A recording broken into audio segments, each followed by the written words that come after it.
Mənim yadınıza gəlsə, mən Xural TV-də yeni təzə fəaliyyətə başlayanda biraz narahatçılıqlarım vardı, nigarançılıqlarım vardı.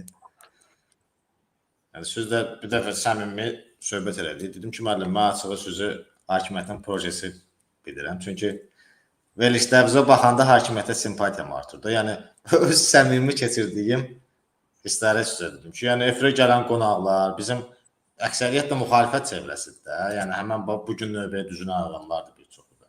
Yəni istərsəniz xalq bunlara baxanda, bunların mədəniyyətinə, bunların özlərinə aparmağına, şuurlarına baxanda hakimiyyətə simpatiyası yaranır da.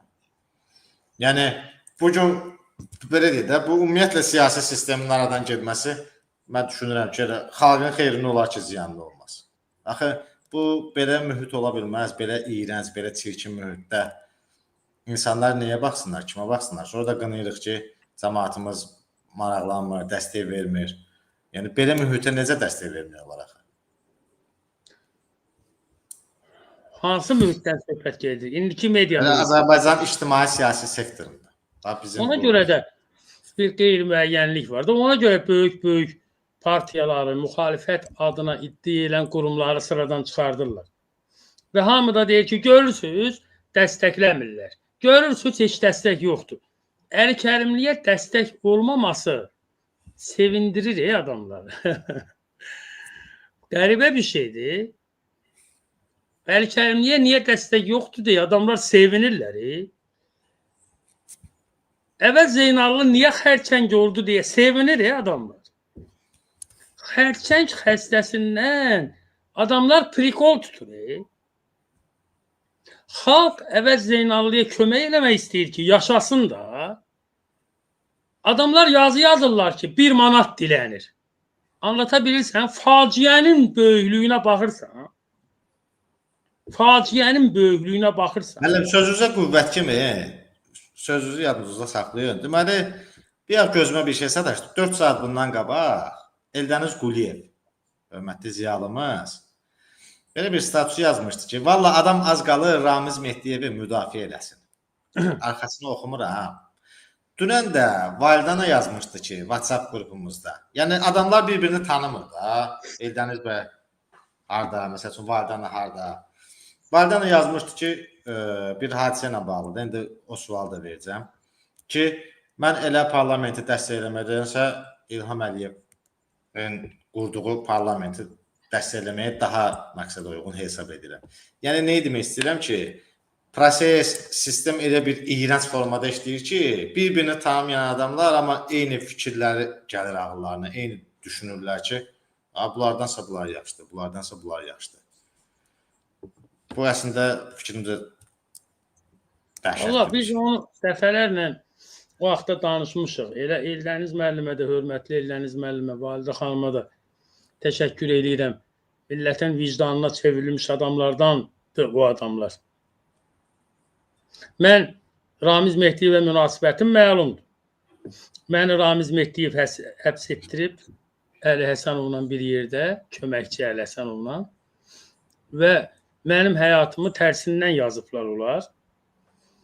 Mən Azərbaycanda sayılı dostlarım var, İlqar. Azərbaycanda dost deyə biləcəyim adamların sayı xeyli düşünmüşəm o günü. Bir əlin barmaqlarını keçmir. Dost deyə biləcəyim.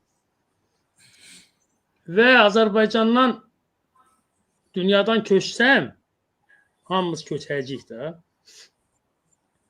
Mən o xərçəng xəstəliyinə tutulanda gündəliklərimdə vəsiyyətlər yazdım. Mənim Azərbaycanda halallıq vermədiyim 8 adamın adı var. Vəssalam. O da halallıq vermirəm, vəssalam. Başqa bir şey istəmirəm. Yəni, mənə olan münasibətə görə o 8 adama halallıq vermirəm. İndi bu ölkəni o vəziyyətə gətirirlər ki, baxın, bizə 4000-dən çox adam baxır.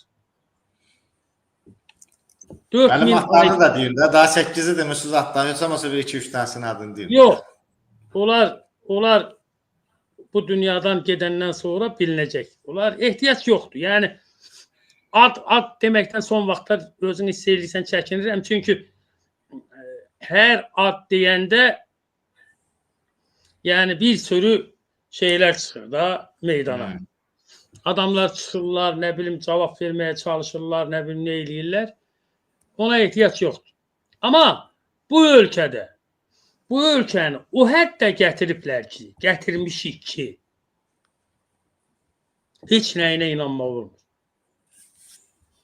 Baş redaktoru belə, əsas qəzetləri belə, deputatları belə, partiya sədrləri belə. Sən partiya sədrsən, ha kişi. Sənə yaraşır, sən yazdığını oxuya bilirsən, sən. Kişisiz, ha, qardaş. Ola bilər də, insanın həyatı ola bilər. Ola bilər ki, xəstəlik gəldi, ola bilər ölüm gəldi. Hansımız o əziz, o müqəddəs şəhidlərimizdən əzizik? 18-20 yaşları var idi. Mən oturub fikirləşirdim, deyirdim ki, mən onlardan aman tanrım. Yəni, mən onlardan nə qədər çox yaşamışım. Onu heç kim bilməz.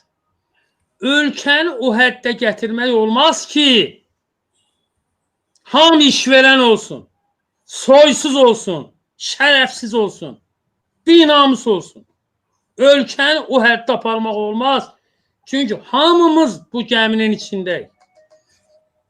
Elə eləmək olmaz. Baxın, Bəxtiyar Vahabzadə bir dəfə bir şairi, bir yazıçını tuturlar, gedir, gəlmir. O vaxtda heç kim soruşmur da qorxusundan ki, sən hara getdin? 10 ildən sonra adam gəlir, heç kim soruşmur, evinə getmir. Hamı bilir ki, getdi da. Qucaqlayırlar, Bəxtiyar bunu qucaqlayır, deyir, qardaş, sən hardaydın? Qulağına deyir. Deyir, sən hardaydın? O da Bəxtiyarın qulağına deyir ki, 10 ildir Sibirdəydim. Bəxtiyar deyir ki, niyə? O da deyir ki, Stalinə köpəyoğlu demişdi. Bəxtiyar da belə deyir ki, köpəyoğluna köpəyoğlu deyirlər də. Gəlir evə, ay Allah, axşam Bəxtiyar yatır, gecə dəli olur. Dəli olur. Bu köpəyoğlu dediyinə görə Stalinə 10 il Sibirdə sürgündə yatır. Mən də deyirəm, köpəyoğluna köpəyoğlu deyirlər. Və bu gedib KGB-yə desə, və mənim dərimə saman təpməzlərmi? O da öz evində yatır, deyir, ay gicbəsər, səndən soruşur ki, hardaydın, deyirsən, köpəyoğluna köpəyoğlu, Stalinə köpəyoğlu demişdim. Sən köpəyoğlu sözünə görə 10 il yatıbsan, bir də köpəyoğlu deyirsən buna, bir də 10 il getmək istəyirsən. Qərara gəlirlər ki, Bəxtiyar qərara gəlir ki, səhər 6-dan gəlsin işin qabağına, buna desin ki, qurban olun da, qələt eləmişəm də, bağışla. Səhər gəlir ki, o da oradadır. İkisi də iş başlamamışdan 2 saat əvvəl gəlirlər ki, desinlər ki, qələt eləmiş. İkisi də sarmaşır, ağlaşır. Ölkəni o həddə gətirmək olmaz. Olmaz. Burada şərh bölümündə mənim o dostlardan, keçmiş dostlarımızdan birinin adlarını yazırlar. Əziz tamaşaçılar, elə şeylər eləmir. Mən dostlarıma, dost dediyim adamlara halallıq verməyəcək adam deyil. Mən elə adam da deyiləm ki, hər xırda para adama halallıq verməyəm. Mənim halallıq vermədiyim adamlar bu ölkənin taleyini qara günə gətirənlərdir. Ona görə də xahiş edirəm. Elə şeylər eləmir. Bayaq dediyin suala gəlincə, İlqar, deməli, mən də Eldəniz müəllim, Validana yazır. Mən neçə dəfə dedim ki, mən bu vallah Ramiz Mehdiyi müdafiə eləmək içimdən keçir. Çünki o həddə gətirmək olmaz ölkəni. Sən Ramiz Mehdiyevi bu həddə eləmək olmaz. Əl Kərimli belə, qardaş, insanı tutmaq da olar, həbs eləmək də olar, hər şey eləmək olar. Ancaq bu dərəcədə milli mənəvi dəyərləri aşındırmaq olmaz. Dünən əllərinin altında yetimçə olduğunuz adamları bu günləri hamılıqla sövmək olmaz. Belə şeyləri eləmək olmaz. Mən ona qarşıyım.